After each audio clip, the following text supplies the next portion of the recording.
도장 찍어. 이 집안에서 빈손으로 나가는 거야. 시어머니의 차가운 목소리가 회장실에 울려 퍼졌습니다. 테이블 위에는 재산분할 포기각서와 이혼 동의서가 나란히 놓여 있었죠. 태준 씨, 당신 생각은 뭐예요? 아내가 마지막으로 물었지만 남편은 침묵했습니다. 그 침묵 속에서 아내는 스스로 도장을 찍고 빈손으로 집을 나섰습니다. 6년 후 인천공항 프라이빗 라운지. 파산 직전에 재벌 회장이 된 남자는 그곳에서 믿을 수 없는 광경을 목격합니다. 글로벌 기업 CEO로 변신한 전처와 자신과 똑같은 눈을 가진 5살 아들을. 제 아들 강준서입니다. 친부는 당신이 맞아요. 하지만 더 충격적인 말이 이어졌습니다. 그런데 아이에게 아버지는 없어요. 당신이 그걸 선택했으니까. 과연 이 남자는 잃어버린 가족을 되찾을 수 있을까요? 사연 시작하기 전에 구독 눌러주시면 새로운 사연을 매일 받아보실 수 있어요. 오늘의 사연 시작합니다. 인천공항 프라이빗 라운지의 커다란 유리창 너머로 초겨울 오후에 가랑비가 내리고 있었습니다. 강태준은 LA행 비행기표를 손에 쥐고 창밖을 바라보고 있었습니다. 서류 가방 안에는 미국 사모펀드와의 마지막 투자 유치 자료가 들어 있었죠. 이번 미팅이 실패하면 성진그룹은 정말 끝이었습니다. 도장 찍어. 이 집안에서 빈손으로 나가는 거야. 6년 전 어머니 황금자의 차가운 목소리가 귓가에 맴돌았습니다. 테이블 위에는 재산분할 포기각서와 협의이혼 동의서가 나란히 놓여 있었죠.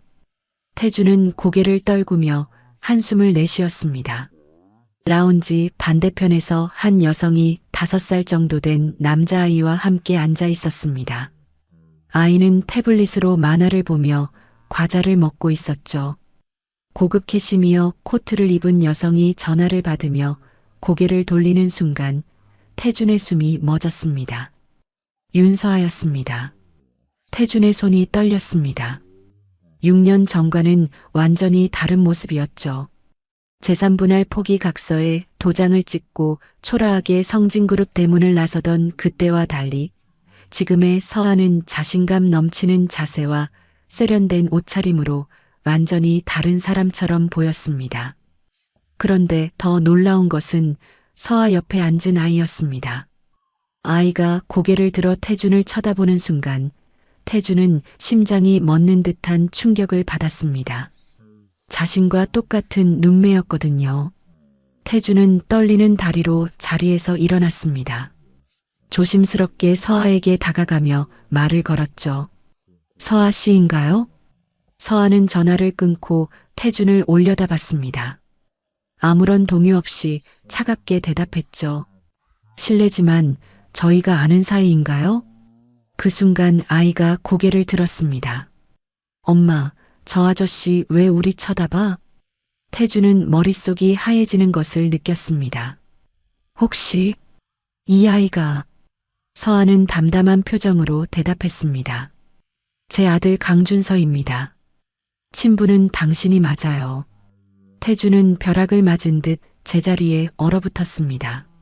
하지만 아이에게 아버지는 없어요. 당신이 그걸 선택했으니까. 서아의 목소리는 얼음처럼 차가웠습니다.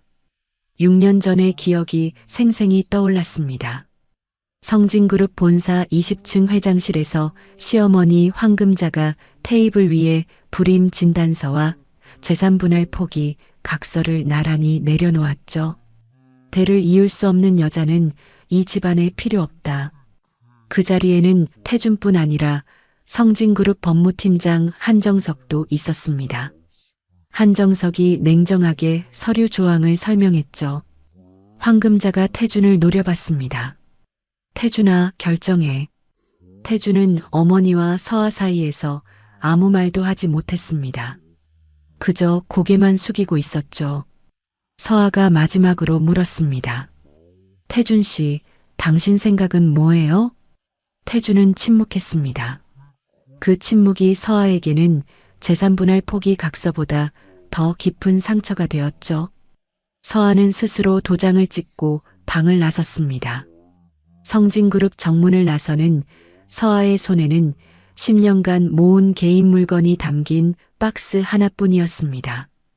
의전 차량 대신 대중교통을 이용해 친정으로 향했죠. 버스 안에서 창밖을 바라보며 앞으로 무엇을 해야 할지 막막해했습니다. 친정에 도착한 서아를 어머니 윤말순이 맞이했습니다. 서아야, 내 딸 어쩌다 이 꼴이 됐어? 말순이 딸의 헬쑥한 얼굴을 보며 눈물을 흘렸죠. 서아는 어머니 품에서 처음으로 울음을 터뜨렸습니다. 화장실에서 구토를 하다가 임신 테스트기를 사용했는데 두 줄이 나타났죠. 서아는 어머니에게만 비밀을 털어놨습니다. 어머니, 이 아이는 제가 지킬게요. 그 집안의 도구로 키우지 않겠어요.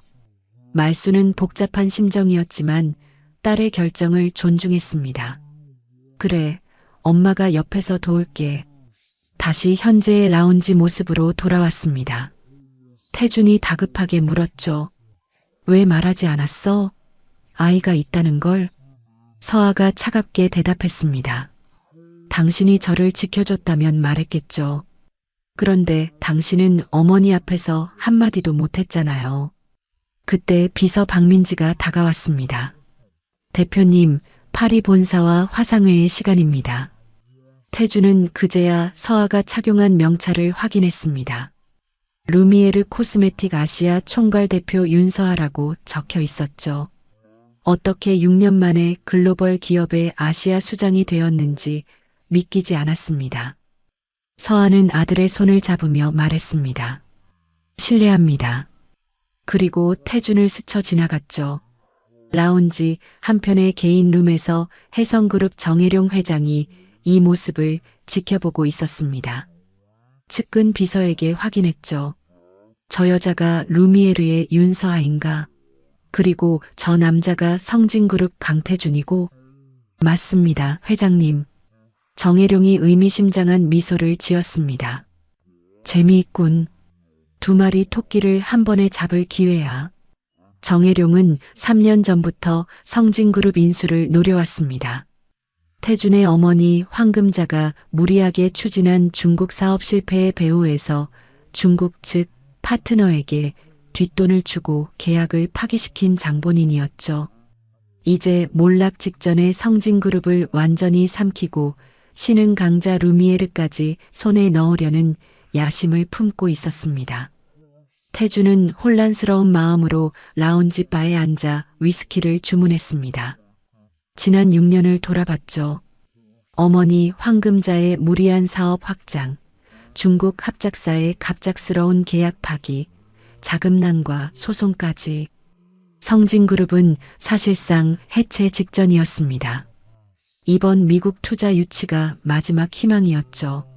한편 서아는 화상회의를 마친 뒤 준서를 라운지 키즈존에서 데려와 재웠습니다.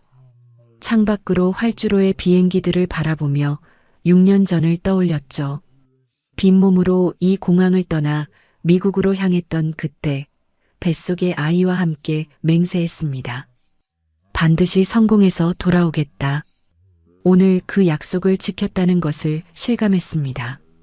친정어머니 말순의 퇴직금 1억 원으로 LA에서 소규모 K뷰티 브랜드를 시작한 뒤 2년 차에 한국계 엔젤 투자자 그룹으로부터 5억 원 투자를 유치했죠. 4년 차에 프랑스 루미에르 그룹이 브랜드를 인수하며 자신을 아시아 시장 총괄 대표로 발탁했습니다. 그러나 태준을 보는 순간 가슴 한구석이 여전히 아렸습니다. 준서에게 아버지에 대해 물을 때마다 아빠는 멀리 있어라고만 대답해왔거든요. 과연 자신이 옳은 선택을 했는지 의문이 들었지만 태준이 먼저 자신을 버렸다는 사실을 떠올리며 마음을 다잡았습니다. 탑승 안내 방송이 흘러나왔습니다. 서아와 준서는 퍼스트 클래스로 향했고 태준도 같은 비행기 비즈니스석 티켓을 들고 있었죠. 좁은 기내 통로에서 다시 마주친 두 사람. 서아는 시선을 피했고 태주는 아들의 얼굴을 눈에 담았습니다. 14시간의 비행이 두 사람의 운명을 어떻게 바꿀지 아무도 예측할 수 없었습니다. LA행 비행기 안 이륙 2시간 후였습니다. 준서가 화장실을 가려고 일어나 비즈니스석을 지나가다가 태준과 마주쳤습니다. 아이가 순수한 눈으로 물었죠. 아저씨, 혼자 비행기 타요? 태준이 고개를 끄덕였습니다. 응, 아저씨는 혼자야. 준서가 고개를 갸웃거렸습니다. 불쌍해요. 엄마가 혼자는 외로운 거라고 했어요. 준서는 주머니에서 젤리를 꺼내 태준에게 건넸습니다. 이거 드세요. 태준은 아이의 작은 손에서 젤리를 받으며 처음으로 아버지로서의 감정을 느꼈습니다. 가슴이 뭉클해졌죠. 고마워. 그때 서아가 불안한 표정으로 다가왔습니다. 준서야, 엄마한테 와. 서아가 아들의 손을 잡고 데려갔습니다. 태주는 멀어지는 두 사람의 뒷모습을 오래도록 바라봤습니다. 비행기가 LA에 도착한 후 입국장에서 태주는 서아에게 다가갔습니다. 서아 씨, 잠깐만 이야기할 수 있을까요? 제발이요. 서아는 한참을 망설였습니다. 루미에르 LA 지사에 내일 오후 3시에 오세요. 30분만 드리겠습니다. 서아의 목소리는 사무적이었습니다. 의전 차량에 올라탄 서아와 준서를 바라보며 태주는 자신이 머물 곳조차 정하지 못한 채 공항 로비에 홀로 서 있었습니다. 그날 밤 태주는 LA 한인타운의 저렴한 모텔에 짐을 풀었습니다. 다음 날 예정된 사모펀드 미팅 자료를 검토했지만 집중이 되지 않았죠. 준서의 얼굴이 계속 떠올랐습니다. 자신과 똑같은 눈매, 서아에게서 물려받은 오똑한 코, 아이가 건넨 젤리의 포도향이 아직도 손에 남아있는 것 같았습니다. 다음 날 오전, 태주는 LA 다운타운의 사모펀드 본사에서 투자 유치 미팅을 가졌습니다. 펀드 측 파트너들이 냉정하게 말했죠. 성진그룹의 재무 상태와 한국 내 소송 리스크를 고려하면 투자가 어렵습니다. 태주는 마지막 희망이 사라졌다는 것을 깨달았습니다. 무거운 발걸음으로 회의실을 나섰죠. 오후 3시 루미에르 LA 지사 회의실에서 서아가 태준을 기다리고 있었습니다. 태준이 자리에 앉자 서아가 담담하게 말하기 시작했습니다. 지난 6년 동안 어떻게 살았는지 궁금하시겠죠? 서아의 목소리에는 감정이 없었습니다. 친정어머니가 평생 모은 퇴직금 1억 원으로 미국에서 소규모 K뷰티 브랜드를 시작했어요. 2년 차에 한국계 엔젤 투자자 그룹의 투자를 받아 생산시설을 확충했고요. 태주는 말없이 듣고 있었습니다. 4년 차에 프랑스 루미에르 그룹이 브랜드를 인수하며 저를 아시아 총괄 대표로 발탁했습니다. 서아가 잠시 멈춘 뒤 계속했습니다. 처음 2년은 새벽에 공장에서 포장하고 낮에 영업하고 밤에 회계 정리했어요. 준서는 작업장 구석 유아 침대에서 잤고요. 태주는 그녀가 겪었을 고통을 상상하며 가슴이 아팠습니다. 왜 연락하지 않았어요? 도와줄 수 있었을 텐데. 서아의 표정이 차갑게 굳었습니다. 도움요? 당신이 뭘 도와줄 수 있었는데요? 어머니 허락 없이 숨도 못 쉬던 사람이요? 서아의 목소리가 날카로워졌습니다. 임신 사실을 알았다면 당신은 아이 때문에 이혼을 안 했을 거예요. 저 때문이 아니라요. 태주는 반박할 말을 찾지 못했습니다.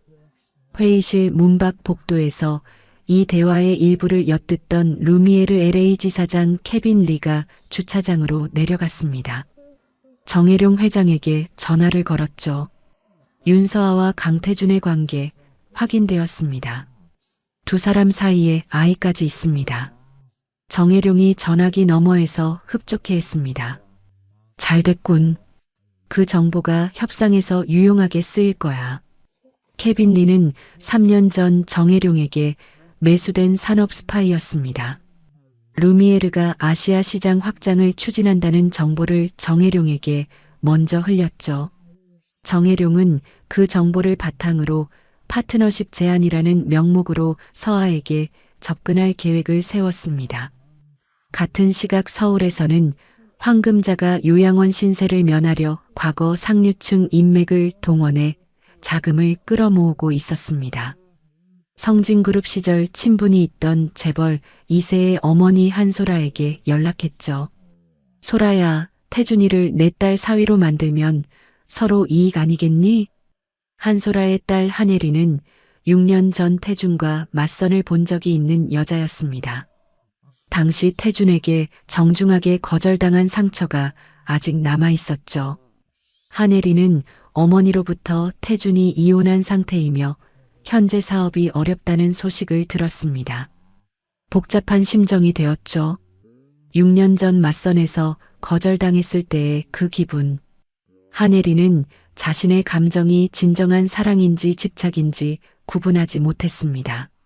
하지만 태준을 다시 만나면 이번에는 자신이 선택하는 위치에 서고 싶었죠.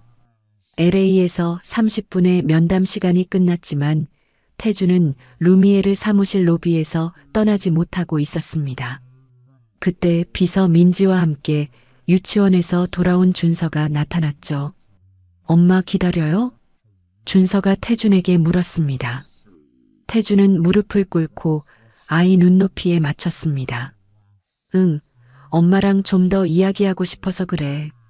준서가 태준을 바라보며 말했습니다. 아저씨 착해요. 엄마한테 착하게 굴어요. 그럼 엄마 웃을지도 몰라요. 준서가 새끼손가락을 내밀었습니다. 태준은 아이와 손가락을 걸며 약속했죠. 약속할게. 이 장면을 멀리서 지켜보던 서아는 표정 없이 서 있었지만 손에 든 서류가 미세하게 떨리고 있었습니다. 그날 저녁 서아는 준서가 잠든 후 LA 펜트하우스 발코니에 나왔습니다. 태준이 남기고 간 명함을 바라봤죠. 연락처도 회사명도 없이 이름만 적힌 명함이었습니다. 오래전 기억이 떠올랐습니다. 결혼 첫 해 태준이 시어머니 몰래 서아의 생일을 챙겨주던 날의 일이었죠. 어머니 성격 아니까 조금만 참아줘. 태준의 그 말이 결국 10년간 반복된 패턴이었음을 깨달았습니다. 테이블 위에는 정혜룡의 사업 파트너십 제안서가 놓여 있었습니다. 혜성그룹이 루미에르 아시아 법인 지분 30%를 인수하고 한국, 중국, 동남아 유통을 전담한다는 내용이었죠. 조건 자체는 나쁘지 않았지만 왜인지 불안한 느낌이 들었습니다. 서아는 비서 민지에게 문자를 보냈습니다. 혜성그룹의 과거 M&A 사례를 조사하라는 내용이었죠. 며칠 후 LA의 비버리힐스 호텔 카페에서 정혜룡이 서아를 만났습니다. 루미에르의 아시아 시장 진출에 혜성그룹이 최적의 파트너가 될 겁니다. 정혜룡이 정중하게 제안했습니다. 서아는 신중하게 답했죠.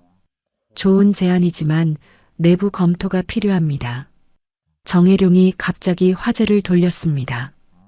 혹시 성진그룹 이야기 아시나요? 강태준 씨가 곧 어려운 상황에 처할 겁니다. 제가 도와드릴 수 있어요. 서아는 정혜룡이 태준의 이름을 꺼내는 순간 경계심이 발동했습니다. 그분과 저는 이미 남남입니다. 서아는 선을 그으며 자리를 떴습니다. 하지만 호텔을 나서며 정혜룡이 왜 태준을 언급했는지 의문을 품게 되었죠. 그날 저녁 태준은 모텔방에서 한국의 오정훈 변호사로부터 전화를 받았습니다. 오정훈은 태준이 성진그룹 입사 초년생 시절 멘토였던 M&A 전문가이자 현재는 기업 형사 전문 변호사였죠. 태준아, 검찰이 성진그룹 중국 사업 관련 배임 혐의로 내를 피의자 신분으로 소환할 예정이야. 즉시 귀국해야 해. 태준은 투자 유치 실패에 이어 형사 소환까지 겹치며 절망에 빠졌습니다. 모텔 창밖으로 LA의 밤이 깊어가고 있었습니다. 일주일 후 서울, 서초동 서울중앙지방검찰청 앞은 기자들로 붐비고 있었습니다. 강태준이 배임 혐의 피의자 신분으로 소환되어 조사를 받기 위해 검찰청 계단을 오르고 있었죠. 플래시가 터지는 가운데 태준은 고개를 숙인 채 걸음을 옮겼습니다. 조사실에서 검사가 차가운 목소리로 말했습니다. 성진그룹이 중국 합작사에 투자한 500억 원이 피의자의 지시로 부실하게 집행되었다고 봅니다. 태준이 항변했습니다. 투자 결정은 이사회 승인을 거쳤습니다.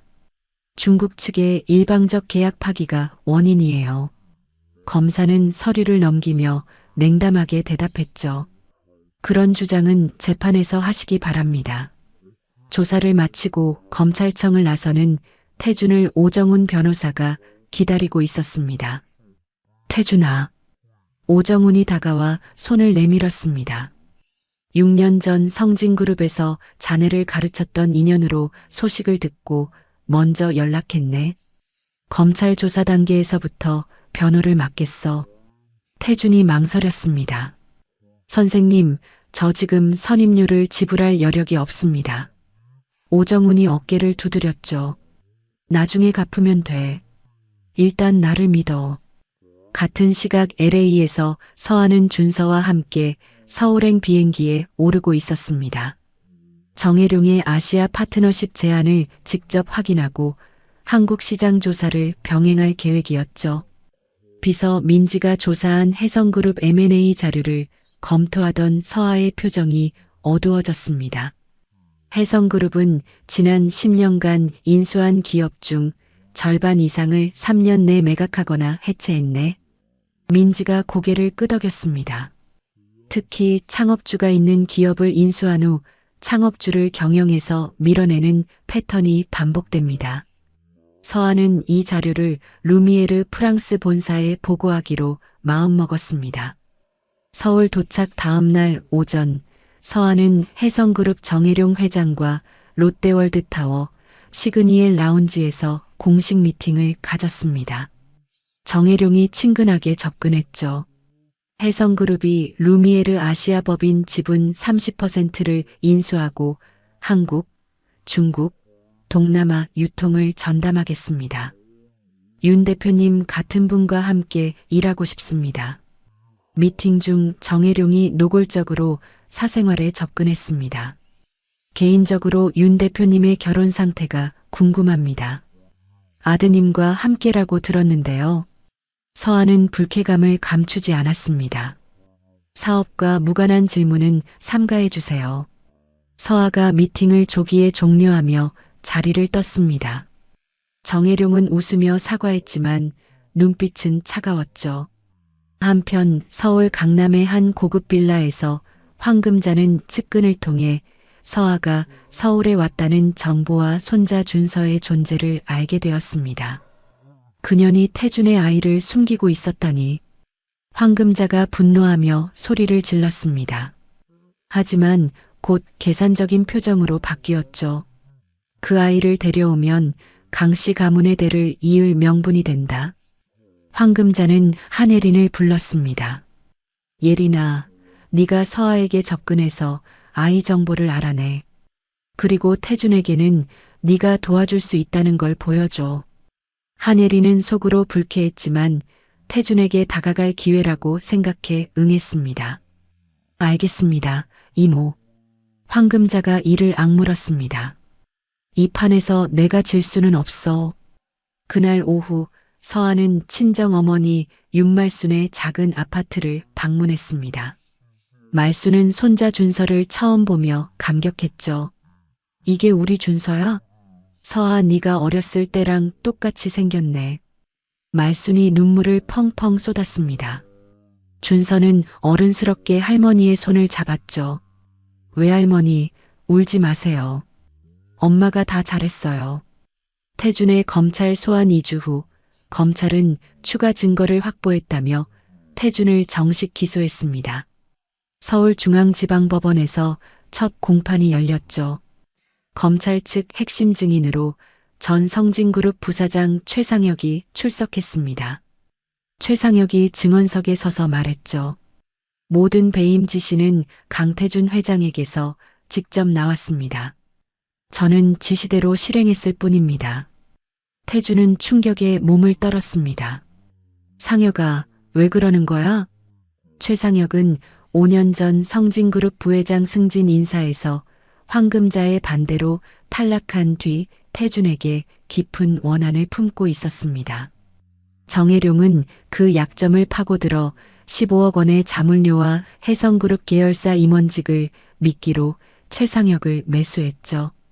오정훈 변호사가 반대 신문에 나섰습니다. 증인은 2년 전 해성그룹 계열사에 자문직으로 채용된 사실이 있지 않습니까? 최상혁이 잠시 당황했습니다. 그건 이건과 무관합니다. 오정훈은 정혜룡과 최상혁의 연결고리를 확신했지만 결정적 증거가 부족한 상태였습니다. 재판이 끝난 후 법원 지하 주차장에서 서한은 우연히 태준과 마주쳤습니다. 여기 왜 계세요?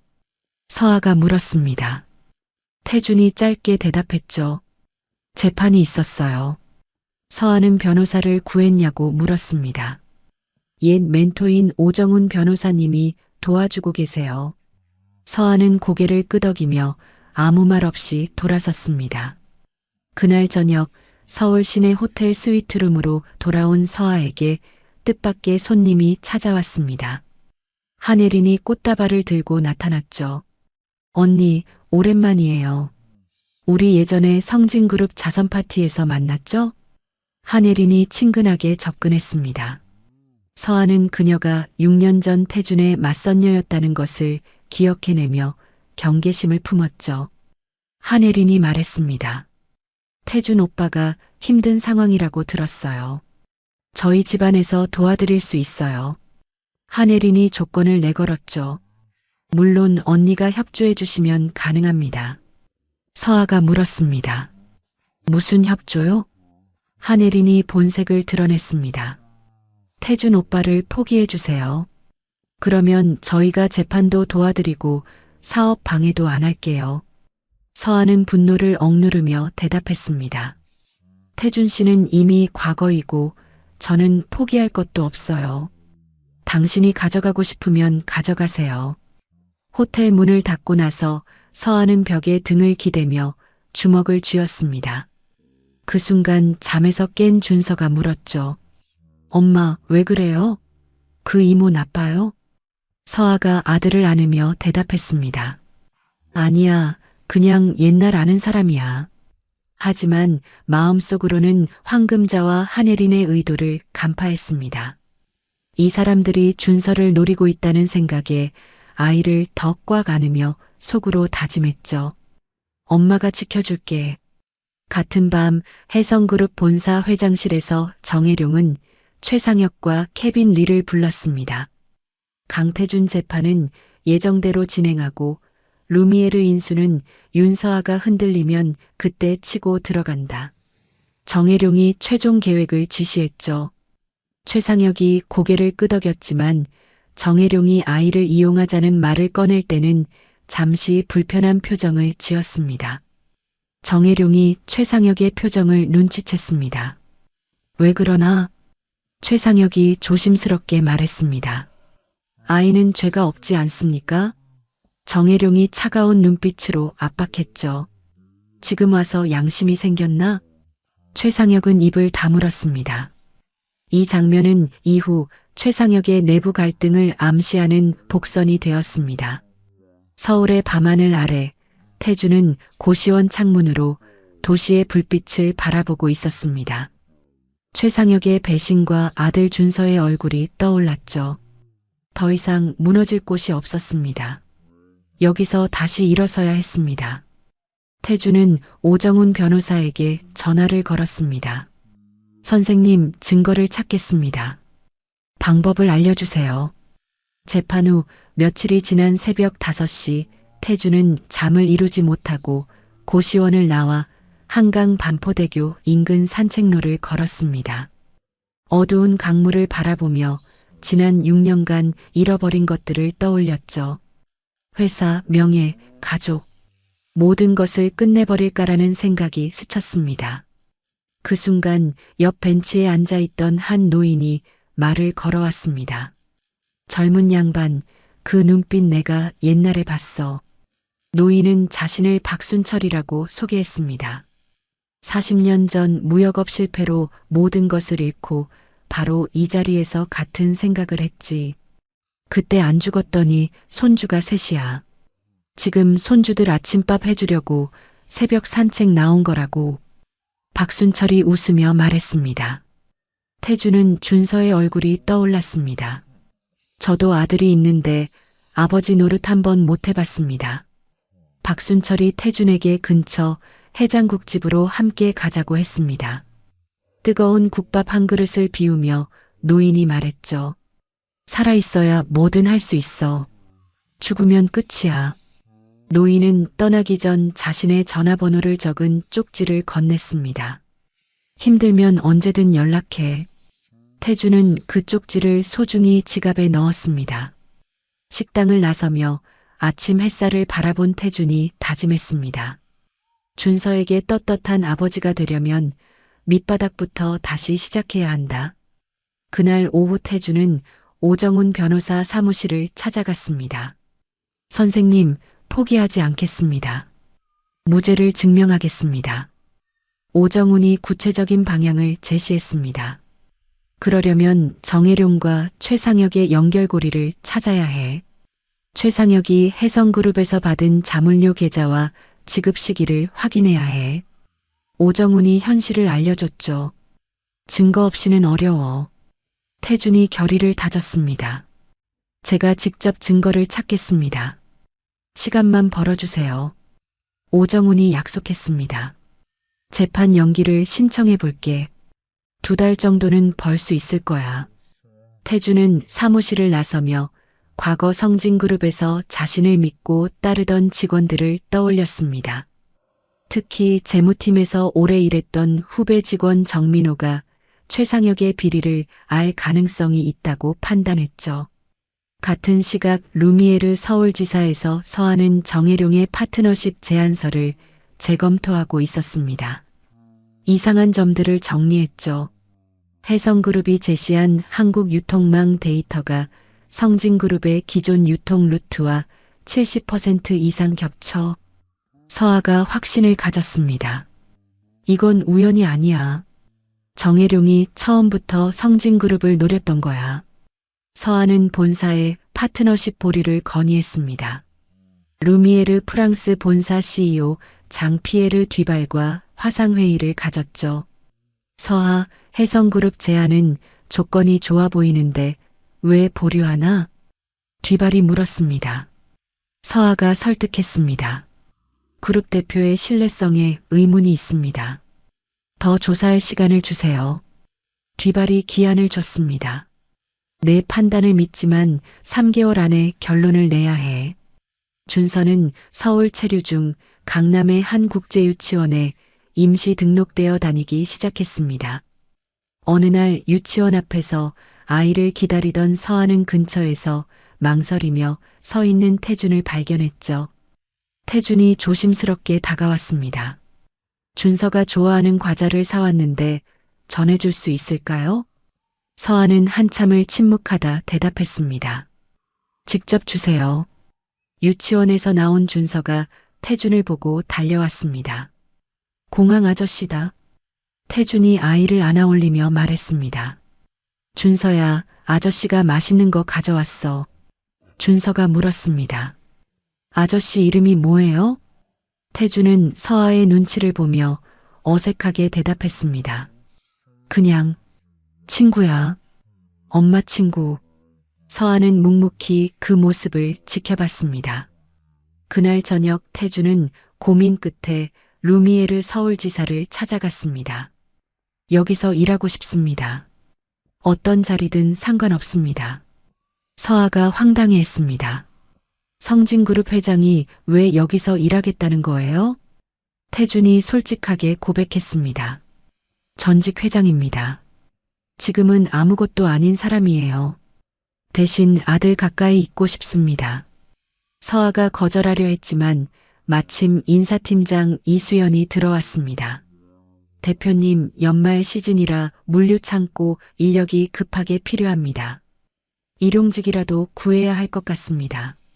서아는 태준을 바라보며 한참을 고민했습니다. 좋아요. 다만 특별 대우 없이 물류 창고 아르바이트로 시작하세요. 1개월 수습입니다. 태준이 묵묵히 고개를 숙여 감사를 표했습니다. 서아가 못 박았습니다. 오해하지 마세요. 이건 인력난 때문이지 당신한테 기회를 주는 게 아니에요. 돌아서는 서아의 입가에는 미세한 안도감이 스쳐 지나갔습니다. 다음 날 아침 7시 태준은 김포공항 인근 루미에르 물류센터에 출근했습니다. 물류팀장 김철수로부터 업무 지시를 받았죠. 첫 업무는 택배 상자 분류와 적재예요. 같이 일하는 20대 알바생들 사이에서 40대 태준은 유독 눈에 띄었지만 그는 묵묵히 상자를 나르며 누구보다 열심히 일했습니다. 점심시간에 김철수 팀장이 태준에게 다가왔습니다. 아저씨, 혹시 성진그룹 강태준 회장 아니에요? 제가 예전에 납품업체 다닐 때 몇 번 봤는데요. 태준은 잠시 망설이다 솔직하게 인정했습니다. 맞습니다. 그런데 지금은 그냥 여기 알바생입니다. 김철수가 놀라면서도 특별 대우 없이 대했습니다. 뭔 사연이 있겠지. 여기선 다 똑같아요. 오후에 서아가 물류센터를 시찰하러 왔습니다. 창고에서 땀을 흘리며 상자를 나르는 태준을 발견했죠. 두 사람의 눈이 마주쳤지만 서아는 아무 말 없이 지나갔습니다. 태준은 그런 그녀의 뒷모습을 바라보며 속으로 생각했습니다. 이렇게라도 가까이 있을 수 있어서 감사하다. 퇴근 후 태준은 강남의 한 카페에서 전 성진그룹 재무팀 후배 직원 정민호를 만났습니다. 정민호가 귀띔했습니다. 최상혁 부사장이 3년 전 중국 사업 관련해서 이상한 돈의 흐름이 있었어요. 중국 측 계약 파기 직전에 누군가에게 거액을 송금한 정황이 있었고 제가 그 자료를 백업해뒀어요. 태준이 물었습니다. 그 자료를 줄 수 있나요? 정민호가 USB를 건넸습니다. 회사 떠날 때 혹시 몰라서 USB에 복사해뒀어요. 태준이 고마워했습니다. 왜 도와주는 건가요? 정민호가 대답했습니다. 회장님이 신입 때 저를 챙겨주셨던 것을 기억해요. 최상혁 부사장한테 당한 게 억울했거든요. 그날 밤 태준은 오정훈 변호사에게 USB를 전달했습니다. 최상혁의 비자금 정황 자료입니다. 오정훈이 자료를 검토한 뒤 말했습니다. 이걸로 최상혁을 압박할 수 있어. 그가 정혜룡과의 거래 내역을 털어놓으면 판세가 뒤집혀. 태준이 제안했습니다. 제가 직접 최상혁을 만나보겠습니다. 예전 정이 남아있을지도 모르니까. 오정훈이 경고했습니다. 조심해. 그가 널 배신했다는 걸 잊지 마. 그날 밤 고시원으로 돌아온 태준은 온몸이 쑤시고 아팠지만 오랜만에 개운한 기분이 들었습니다. 벽에 유치원 앞에서 몰래 찍은 서아와 준서의 사진을 붙였죠.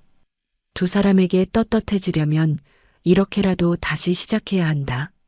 지갑에서 노인 박순철의 전화번호 쪽지를 꺼내 바라보다 다시 소중히 넣었습니다. 창밖으로 서울의 야경을 보며 처음으로 희망을 느끼며 잠들었습니다. 한 달 후 12월 말 태준은 루미에르 물류센터에서 성실함을 인정받아 정규직 물류팀원으로 전환되었습니다. 김철수 팀장이 인사팀에 추천서를 직접 작성했죠. 나이 들어서 이렇게 열심히 하는 사람 처음 봐요. 태준은 첫 정규직 급여 명세서 월 280만 원을 받아들고 고시원 방에서 혼자 눈물을 흘렸습니다. 같은 시기 오정훈 변호사는 재판 연기 신청이 받아들여져 2개월의 시간을 확보했습니다. 정민호가 건넨 USB 자료를 금융감독원에 제출했죠. 오정훈이 태준에게 전화했습니다. 최상혁이 3년 전 중국 사업 관련 비자금을 조성하고 일부를 해성그룹 계열사로부터 자문료 명목으로 수령한 계좌 내역을 확보했어. 이제 퍼즐이 맞춰지기 시작했어. 크리스마스 이브, 서아는 준서에게 물었습니다. 준서야, 산타 할아버지한테 뭐 받고 싶어? 준서가 잠시 생각하다 대답했습니다. 아빠요. 서아는 가슴이 철렁했지만 아이의 눈을 바라보며 한참을 고민했습니다. 태준에게 문자를 보냈죠. 준서가 함께 놀이공원에 가고 싶다고 하는데 시간 되세요? 태준은 문자를 받고 손이 떨렸습니다.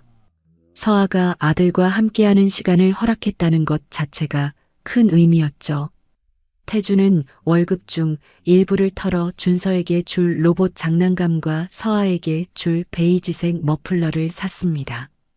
그녀가 결혼 시절 좋아했던 색이었어요. 12월 26일 토요일 오전 10시 용인 에버랜드에서 세 사람이 만났습니다. 준서가 태준의 손을 잡고 들떠 있었죠. 이것도 타고 저것도 타자. 서아는 처음엔 거리를 두고 벤치에서 지켜봤습니다.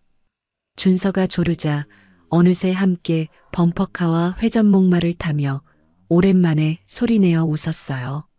점심으로 분식집에서 떡볶이를 먹던 중 준서가 국물을 옷에 흘렸습니다. 태준이 능숙하게 물티슈로 닦아주며 말했죠.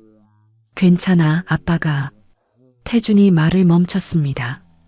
아, 아저씨가 닦아줄게. 서아는 그 실수를 못 들은 척했지만 입가에 미소가 번졌습니다. 준서가 순수하게 물었어요. 아저씨가 아빠예요? 서아는 잠시 망설이다 고개를 끄덕였습니다. 그래, 준서야. 이 아저씨가 준서 아빠야. 준서가 환하게 웃으며 태준에게 안겼습니다. 태준은 아이를 꼭 안으며 속삭였죠. 늦어서 미안해. 정말 미안해. 주변을 지나던 다른 가족들이 그 모습을 보며 흐뭇하게 웃었습니다. 일주일 후 새해 첫 주 루미에르 코리아 정식 론칭 행사가 서울 신라호텔 다이너스티홀에서 성대하게 열렸습니다. 서아가 무대에 올라 연설했죠. 루미에르는 아시아 시장에서 진정한 파트너를 찾고 있습니다. 우리는 상생하는 관계를 원합니다. 이는 정혜룡의 제안을 거절하겠다는 암묵적 선언이었습니다. 객석 한 구석에서 물류팀 유니폼을 입은 태준이 박수를 치며 환하게 웃고 있었어요. 서아는 연설 도중 그 모습을 발견하고 잠시 말을 멈췄다가 미소를 띠며 연설을 이어갔습니다. 행사에 참석한 정혜룡은 서아의 연설 내용에 불쾌한 표정을 감추지 못하고 행사가 끝나기 전에 자리를 떴죠. 행사 뒤풀이 자리에서 루미에르 직원들은 태준이 전 성진그룹 회장이라는 사실을 알게 되었습니다. 몇몇은 수군거렸지만 김철수 팀장이 분위기를 풀어줬어요. 그래서 어쩌라고. 지금 우리랑 똑같이 일하잖아. 과거가 뭐가 중요해? 태준이 맥주잔을 들어 올렸습니다. 여러분 덕분에 사람 사는 법 다시 배우고 있습니다. 그날 밤 10시 오정훈 변호사로부터 전화가 왔습니다. 검찰이 최상혁의 위증 혐의를 공식 조사 중이야. 해성그룹과의 자금 거래 정황이 포착되어 최상혁이 압박을 받고 있어. 태준이 물었습니다. 저도 무죄 가능성이 있나요? 오정훈이 조심스럽게 희망을 전했습니다. 아직 단언할 순 없지만 흐름이 바뀌고 있어. 태준은 기쁨의 서아에게 전화를 걸었습니다. 재판이 좋은 방향으로 가고 있어요. 서아는 전화기 너머로 침묵하다 짧게 대답했습니다. 다행이네요. 준서한테 좋은 소식이 되겠네요. 전화를 끊은 후 서아의 눈가에는 눈물이 맺혀 있었습니다. 새해 둘째 주 토요일, 서아의 어머니 윤말순의 작은 아파트에서 저녁 식사가 열렸습니다. 말순이 직접 담근 김치에 삼겹살을 구우며 태준, 서아, 준서와 함께 둘러앉았죠. 준서가 선언했습니다. 외할머니, 이제 아빠도 생겼어요. 말순은 복잡한 표정으로 태준을 바라봤습니다. 소주를 따라주며 물었어요. 강서방, 우리 딸이 얼마나 고생했는지 아세요? 새벽에 울면서 공장 가고 준서 열나면 병원에서 밤새고 했어요. 태준이 고개를 숙였습니다. 죄송합니다, 어머니. 그때 제가 나섰어야 했는데요. 말순이 경고했습니다. 다시 울리면 그땐 진짜 가만 안 둬요. 식사 후 말순과 준서가 설거지를 하는 동안 태준과 서아는 좁은 배려에 나란히 섰습니다. 태준이 조심스럽게 물었어요. 다시 시작할 수 있을까요, 우리? 서아는 한참을 침묵하다 대답했습니다. 아직 모르겠어요. 하지만 준서 아빠로서는 인정해요. 서아가 처음으로 그의 손을 살짝 잡았습니다. 같은 시각 해성그룹 본사 40층 회장실에서 정혜룡은 검찰의 최상혁 조사 소식과 루미에르 론칭 행사에서의 서아 연설에 분노하며 책상을 내리쳤습니다. 강태준도 윤서아도 놓치지 않겠다. 정혜룡이 비서에게 지시했습니다. 플랜 B를 가동해. 정혜룡의 플랜 B는 서아에게 직접적 압박을 가하는 것이었습니다. 준서의 유치원 등하교 시간과 경호 상태를 파악하라고 지시했죠. 비서가 우려했습니다. 회장님, 아이를 건드리는 건 위험합니다. 언론에 알려지면 역풍이 올 거예요. 정혜룡이 대답했습니다. 건드리는 게 아니야. 압박하는 거지. 어머니 마음이 얼마나 약한지 알잖아. 그날 밤 말순의 집을 나서며 태준이 서아에게 물었습니다. 내일 유치원 데리러 제가 가도 될까요? 서아가 장난스럽게 대답했습니다. 좋아요. 아빠 노른 연습 많이 해야죠. 둘은 같은 방향으로 걸어가며 6년 만에 처음으로 나란히 서울의 겨울 밤거리를 걸었습니다. 골목 끝에서 서아가 택시를 잡으려 할 때 태준이 멈춰서서 머플러를 건넸습니다. 이거 예전에 제가 좋아했던 색인데요. 서아가 놀라며 말했습니다. 기억나서요. 태준이 짧게 대답했습니다. 서아는 머플러를 받아들며 처음으로 따뜻한 미소를 지었습니다. 두 사람이 헤어진 후 서아는 택시 안에서 머플러를 만지작거리며 창밖을 바라봤습니다. 태준은 지하철역으로 걸어가며 휴대폰에 저장된 준서와 서아의 사진을 바라봤어요. 서울의 밤하늘에는 별이 빛나고 있었지만 동시에 해성그룹 본사에서는 정혜룡의 플랜 B가 조용히 가동되고 있었습니다. 사흘 뒤 1월 중순의 추운 아침, 태준은 유치원에 준서를 데리러 갔습니다. 담임 교사가 걱정스러운 표정으로 알려줬어요. 오늘 오후에 갑자기 코피가 많이 났어요. 30분이나 멈추지 않아서 양호실에서 쉬었거든요. 태준은 불안한 마음으로 서아에게 즉시 연락했습니다. 함께 서울 아산병원 응급실로 향했죠. 응급실에서 기본 혈액 검사를 진행한 후 소아혈액 종양내과 전문의 박준혁 교수가 심각한 표정으로 상담실로 안내했습니다. 아이의 혈소판 수치가 정상의 10분의 1 수준입니다. 헤모글로빈도 낮고 백혈구 수치도 이상해요. 골수 검사가 필요합니다. 서아는 다리가 풀려 의자에 주저앉았습니다. 태준이 서아를 부축하며 다급하게 물었어요. 선생님, 왜 이런 건가요? 준서가 평소에 아픈 적이 없었는데요. 박준혁 교수가 설명했습니다.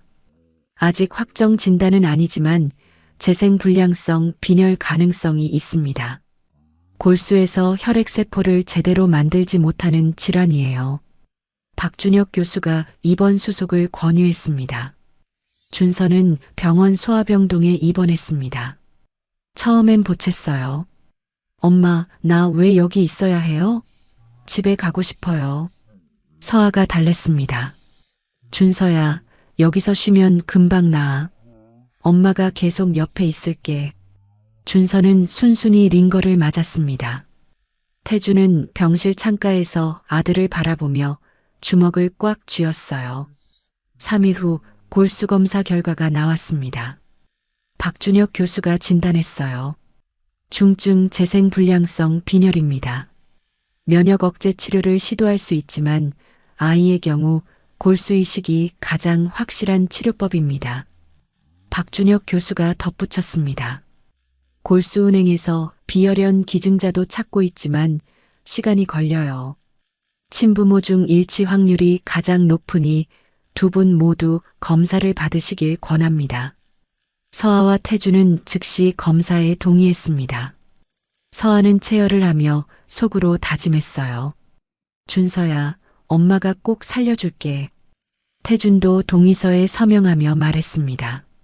제 몸 전부 줘도 됩니다. 둘 다 결과가 나오기까지의 5일이 평생처럼 길게 느껴졌습니다. 검사 결과 발표일 박준혁 교수가 알렸습니다. 어머니 윤서아 씨는 6개 항목 중 3개만 일치하여 기증이 어렵고 아버지 강태준 씨는 6개 항목 중 5개가 일치하여 기증 가능합니다. 태준이 말했습니다. 감사합니다. 바로 시술 준비하겠습니다. 하지만 박준혁 교수의 표정이 밝지 않았어요. 문제가 있습니다. 강태준 씨의 건강검진 결과 B형 간염 바이러스 보균 상태가 확인되었습니다. 현재 상태로는 바로 기증이 어려워요. 최소 3개월간 치료 후 재검사가 필요합니다. 태준이 다급하게 물었습니다. 3개월이요? 준서가 그때까지 기다릴 수 있나요? 박준혁 교수가 현실을 알렸습니다. 솔직히 말씀드리면 아이의 상태는 3개월을 기다리기에 불안정해요. 감염 위험과 출혈 위험을 관리하면서 버틸 수는 있지만 장담하기 어렵습니다. 박준혁 교수가 덧붙였어요. 비혈연 기증자 탐색도 병행하지만 적합자를 찾는데 평균 4개월에서 6개월이 걸려요. 직계 가족 중 다른 분이 계시면 검사를 해보는 게 가장 빠릅니다. 태주는 상담실을 나와 병원 복도 끝 창가에서 서아에게 고통스럽게 말했습니다. 어머니께 연락해야 할 것 같아요. 준서를 살리려면 방법이 없어요. 서아는 6년간 자신을 학대했던 시어머니의 얼굴을 떠올리며 한참을 침묵했습니다. 눈물을 흘리며 고개를 끄덕였어요. 준서가 먼저예요. 연락하세요. 태주는 어머니 황금자에게 전화를 걸었습니다. 어머니, 제 아들이 있습니다.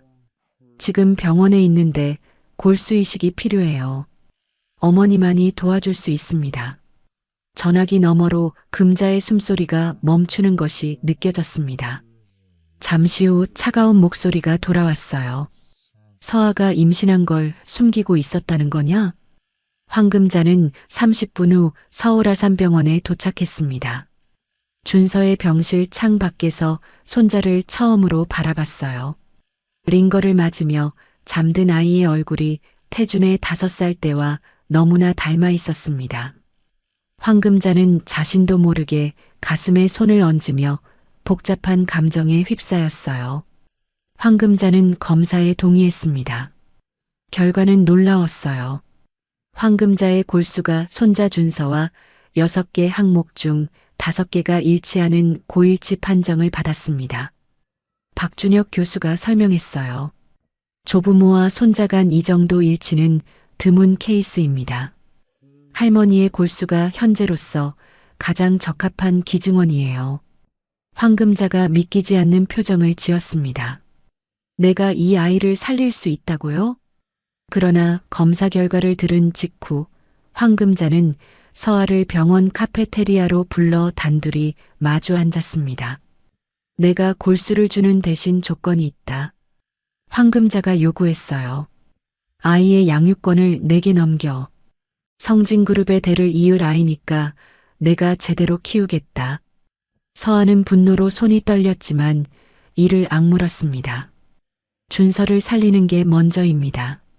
조건은 나중에 논의하죠. 그날 저녁 태주는 병원 옥상에서 어머니와 대면했습니다. 어머니, 제발 조건 없이 준서를 살려주세요. 제가 무릎 꿇겠습니다.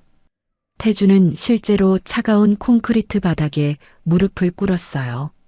황금자는 아들의 그 모습에 처음으로 눈가가 떨렸지만 여전히 고집을 부렸습니다. 이건 협상이야. 내가 뭘 얻어야 주는 거지. 한편 정혜룡은 준서의 입원 소식을 케빈 리를 통해 입수했습니다. 타이밍이 좋군. 윤서아가 가장 약해졌을 때 다시 접근해. 정혜룡이 지시했어요. 케빈은 서아에게 혜성그룹이 준서의 치료비 전액을 지원하겠다는 제안서를 병원으로 보내왔습니다. 서아는 정혜룡의 제안서를 찢어버리며 분노했어요. 이 사람들이 준서까지 이용하려고 해. 서아가 민지에게 지시했습니다. 혜성그룹과의 모든 연락을 차단해요. 태준에게 경고했죠. 정혜룡이 움직이고 있어요. 조심하세요. 준서의 상태는 날로 악화되었습니다. 혈소판 수혈을 받아도 수치가 쉽게 오르지 않았어요. 박준혁 교수가 시간적 압박을 가했습니다. 가능하면 2주 내에 이식을 시작해야 해요. 태준과 서아는 황금자의 결정을 기다리며 초조하게 병실을 지켰습니다. 황금자는 매일 밤 병원을 찾아와 병실 창밖에서 손자를 지켜봤지만 안으로 들어가지는 않았어요. 간호사들이 수군거렸습니다. 저 할머니가 왜 매일 오면서 안 들어가실까? 황금자는 자신의 조건과 손자의 생명 사이에서 매일 밤 갈등하고 있었습니다. 이번 일주일째 되는 날 밤 준서가 열에 시달리며 약하게 물었어요. 엄마, 아빠, 저 괜찮아질 거죠? 서아와 태준이 아이의 작은 손을 양쪽에서 잡으며 대답했습니다. 당연하지, 곧 나을 거야. 병실 밖 복도 끝에서 그 모습을 지켜보던 황금자는 처음으로 눈물을 흘리며 돌아섰습니다. 다음 날 새벽 3시 황금자는 일주일간 밤마다 병원을 찾아와 창밖에서만 지켜보던 것을 멈추고 처음으로 준서의 병실 안으로 들어갔습니다. 산소 마스크를 쓴 채 잠든 손자의 침대 옆 의자에 앉아 아이의 작은 손을 잡았어요. 준서가 잠결에 눈을 떴습니다. 낯선 노인을 보고도 무섭지 않은 듯 물었죠. 할머니예요? 황금자가 그렇다고 대답했습니다. 준서가 말했어요. 할머니 손이 따뜻해요. 준서는 다시 눈을 감았습니다. 그 순간 황금자는 40년 전 자신이 시어머니에게 아들을 낳지 못한다고 학대받던 기억이 떠올랐어요. 자신이 며느리에게 똑같은 짓을 했다는 것을 깨달았습니다. 아침이 밝고 황금자는 태준과 서아를 불렀습니다. 조건 없이 골수를 기증하겠다. 황금자가 선언했어요. 밤새 생각했어. 준서를 처음 봤을 때 태준이 5살 때랑 너무 닮아서 내가 쫓아낸 며느리 뱃속에 우리 핏줄이 있었다는 걸 이제야 깨달았어. 황금자의 목소리가 떨렸습니다. 황금자가 서아를 바라보며 힘겹게 한마디를 내뱉었어요. 미안하다. 6년간의 학대와 고통에 대한 사과치고는 짧았지만 황금자에게는 생전 처음 하는 진심 어린 사과였습니다. 서아는 아무 말 없이 고개만 끄덕이며 눈물을 흘렸어요. 골수 채취 시술 당일 아침 황금자는 수술복으로 갈아입으며 태준에게 투덜거렸습니다.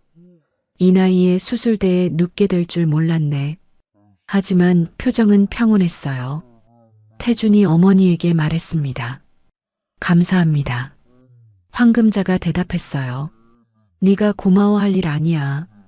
이건 내가 빚을 갚는 거야. 서아는 수술실로 들어가는 황금자의 뒷모습을 복도 끝에서 지켜보다 조용히 허리를 굽혀 인사했습니다. 황금자는 뒤돌아보지 않았지만 잠시 멈춰 섰다가 수술실로 들어갔어요. 옆에 있던 민지가 물었습니다. 대표님 괜찮으세요? 서아가 대답했어요. 응, 괜찮아. 골수 채취는 3시간에 걸쳐 성공적으로 진행되었습니다. 곧이어 준서에게 골수이식 수술이 시작되었어요. 수술실 밖 대기실에서 태준과 서아는 나란히 앉아 손을 잡은 채 4시간을 기다렸습니다. 말순도 급히 병원에 도착해 딸의 옆자리를 지켰죠.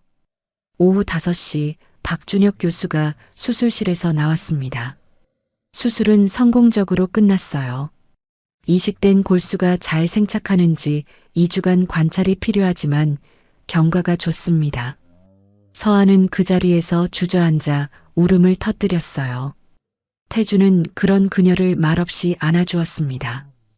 회복실에서 준서가 눈을 떴습니다. 엄마, 아빠, 배고파요. 첫마디에 모두가 웃음과 눈물이 뒤섞인 표정을 지었어요. 옆 침대에서 회복 중이던 황금자도 손자의 목소리를 듣고 말했습니다. 저 녀석 정신 차리자마자 밥 타령이야. 황금자가 처음으로 진심 어린 웃음을 지었어요. 준서가 회복되는 2주 동안 오정훈 변호사는 결정적 승부수를 던졌습니다. 최상혁이 검찰 조사 과정에서 더 이상 버티지 못하고 정혜룡과의 거래 내역을 자백했어요. 강태준 회장을 배임 혐의로 몰아 성진그룹을 무너뜨리라는 지시를 받았다는 진술서가 확보되었습니다. 검찰은 정혜룡에 대한 구속영장을 청구했어요. 최상혁의 자백에는 3챕터에서 정혜룡이 아이를 이용하자고 했을 때 느꼈던 불편함이 작용했습니다. 최상혁 자신도 2 아이의 아버지였거든요. 무고한 아이를 협박 도구로 쓰려는 정혜룡의 지시에 양심의 가책을 느꼈어요. 검찰 조사에서 그것이 마지막 방아쇠가 되어 모든 것을 털어놓았습니다. 정혜룡이 구속되었다는 뉴스가 병원 TV에서 흘러나왔습니다. 태주는 준서의 병실에서 서아와 함께 그 소식을 들으며 말했어요. 끝났어. 드디어 끝났어. 서아가 물었습니다. 당신 누명도 벗겨지는 거죠? 태준이 대답했어요. 오정훈 변호사님이 무죄 판결 가능성이 높다고 하셨어요. 케빈 리도 산업 스파이 혐의로 구속 수사에 들어갔습니다. 루미에르 본사에 그의 배신 행위가 보고되어 즉시 해고 및 고소 조치되었어요. 서아가 민지에게 말했습니다. 정혜룡에게 속을 뻔했어. 앞으로 파트너 선정은 더 신중하게 하자. 황금자는 자신의 인맥 중 마지막으로 남은 곳에 연락하여 성진그룹 재건이 아닌 손자 준서 이름의 장학재단 설립을 추진하겠다고 발표했습니다. 남은 재산이라도 좋은 일에 쓰면 그게 남은 인생의 의미야. 황금자가 서아에게 제안했어요. 네가 재단 이사장을 맡아줘. 나는 명예 고문으로 있을게. 황금자는 오랜 친구이자 한예린의 어머니인 한소라에게 전화를 걸었습니다. 예린이와 태준 혼담은 없던 일로 해줘. 내 며느리가 따로 있어. 한소라는 당황했지만 황금자의 단호한 목소리에 더 이상 말을 잇지 못했어요. 한예린은 어머니로부터 그 소식을 듣고 한동안 방에 틀어박혀 있었습니다. 며칠 후 서아에게 문자를 보냈어요. 지난번 무례한 행동에 사과드려요. 제 집착이었다는 것을 인정하겠습니다. 서아는 짧게 알겠다고만 답장하며 그 문제를 마무리했습니다. 준서 퇴원 전날 말순과 황금자가 병원 로비에서 처음으로 제대로 마주쳤습니다. 어색한 침묵 끝에 말순이 먼저 손을 내밀었어요. 우리 손주 살려줘서 고맙습니다. 황금자가 그 손을 잡으며 말했습니다. 제가 고마워해야죠. 좋은 며느리 쫓아낸 죄 평생 갚겠습니다. 두 어머니는 서로 눈시울을 붉히며 손을 맞잡았어요. 말순이 부탁했습니다. 우리 서아가 고생 많이 했어요. 이제라도 잘해주세요. 황금자가 대답했어요. 그러겠습니다. 진작 이렇게 했어야 했는데요. 멀리서 이 장면을 지켜보던 서아와 태주는 서로를 바라보며 미소 지었습니다. 퇴원 당일 아침 준서는 병원 복도를 뛰어다니며 외쳤어요. 나 다 나았어요. 집에 간다. 간호사들이 웃으며 말했습니다. 준서야, 천천히 걸어. 태주는 아들을 안아 올렸고 서아는 퇴원 서류를 정리했습니다. 황금자와 말수는 나란히 서서 그 모습을 지켜봤어요. 병원을 나서며 태준이 서아에게 물었습니다. 우리 이제 어떻게 될까요? 서아는 준서의 손을 잡은 채 대답했어요. 글쎄요. 천천히 가봐요. 이번엔 서두르지 말고요. 준서가 외쳤습니다. 아빠, 엄마, 집에 가자. 준서가 두 사람의 손을 양쪽에서 잡아 끌었어요. 세 가족은 나란히 병원 정문을 나섰습니다. 1년 후 11월 루미에르 아시아 본사 서울 그랜드 오픈 행사가 강남 테헤란로의 새 사옥에서 성대하게 열렸습니다. 서아가 아시아 총괄 대표로서 개막 연설을 했어요. 루미에르 아시아는 진정한 파트너십과 상생의 가치를 추구합니다. 객석에는 프랑스 본사 CEO 장 피에르 뒤바를 비롯해 아시아 각국의 사업 파트너들이 자리했습니다. 객석 첫 줄에는 루미에르 아시아 영업팀장으로 승진한 태준이 앉아 있었어요. 옆자리에는 외할머니 말순의 손을 잡고 앉아 있는 준서, 그리고 뜻밖에도 황금자가 함께 자리했습니다. 서아는 연설 중 가족들을 발견하고 잠시 목이 메었습니다. 이 자리에 오기까지 많은 분들의 도움이 있었습니다. 서아가 말을 이었어요. 행사 후 프라이빗 파티에서 장 피에르 뒤발이 서아에게 다가왔습니다. 당신의 판단이 옳았어요. 해성그룹과 손잡지 않은 덕분에 루미에르의 명성을 지켰어요. 서아가 대답했어요. 좋은 파트너를 기다린 보람이 있었습니다. 서아는 새롭게 체결한 일본, 동남아 유통 파트너들을 소개했습니다. 파티장 발코니에서 태준이 서아에게 다가왔어요. 1년 전 공항 라운지에서 다시 만났을 때 이런 날이 올 줄 몰랐어. 서아가 대답했습니다. 저도요. 당신을 다시 믿게 될 줄 몰랐거든요.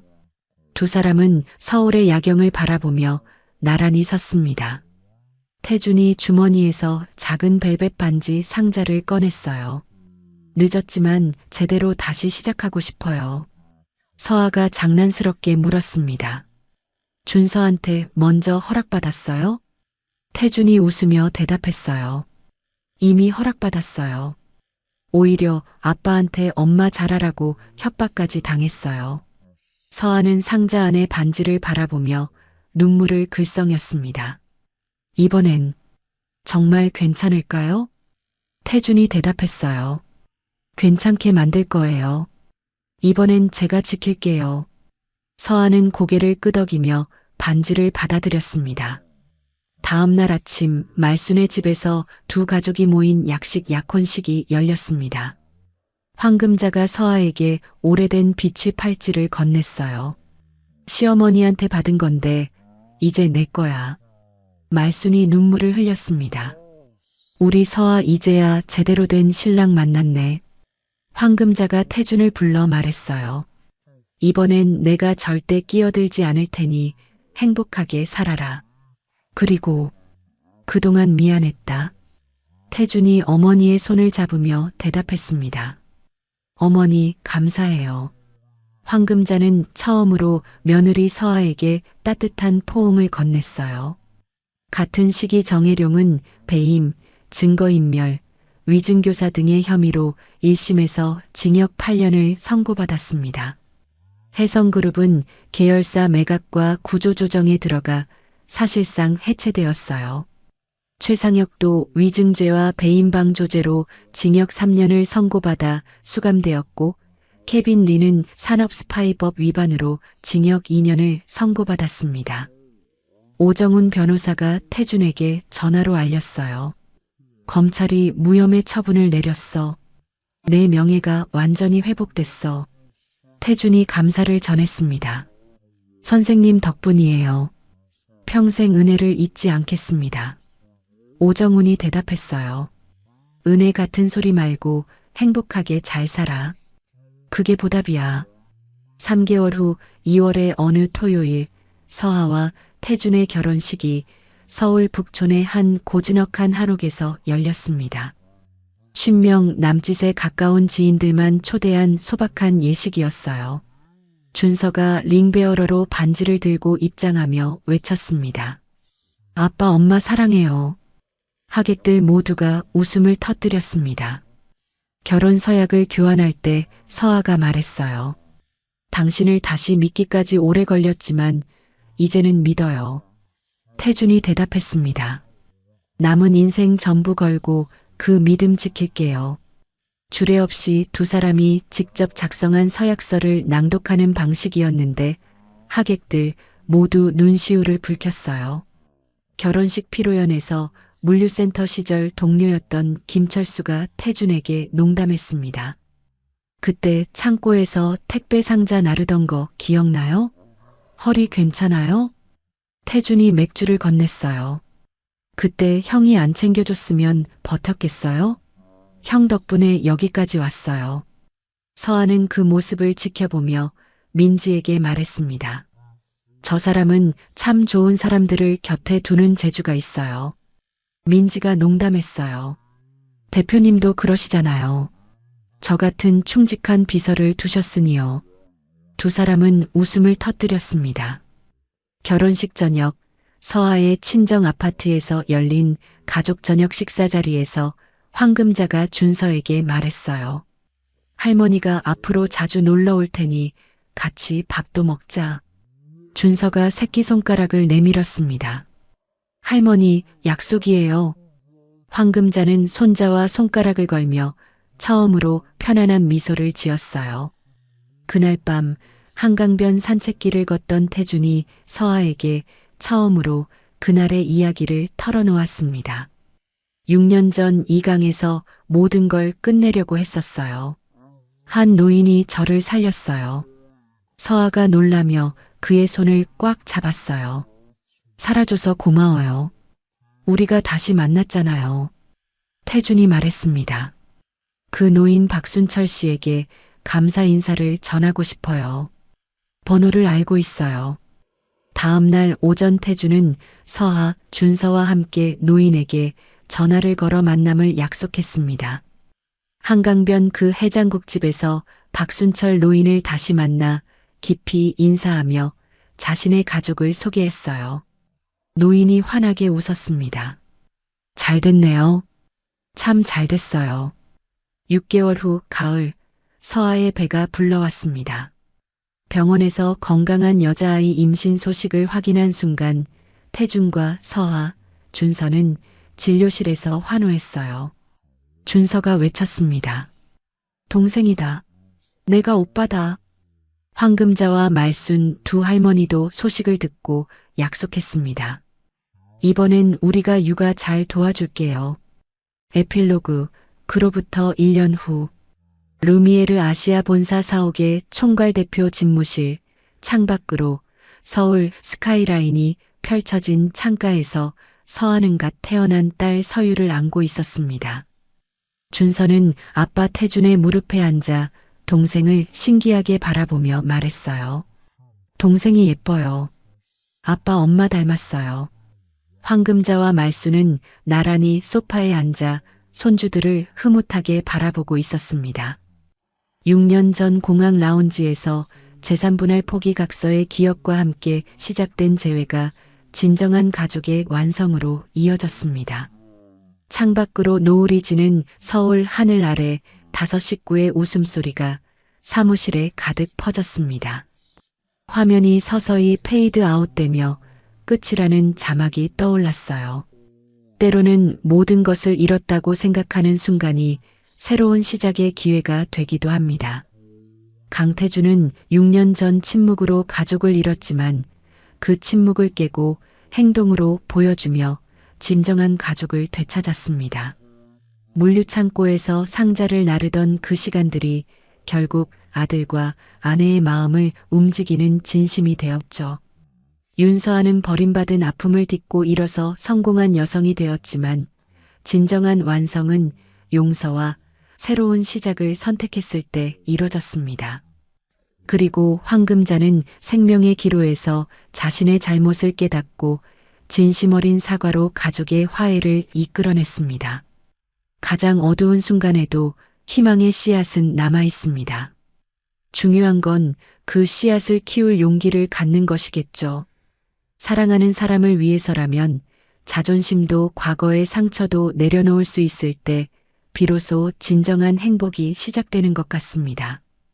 이야기를 끝까지 들어주신 분이 계시다면 잘 들었다고 댓글 하나만 남겨주세요. 감사합니다.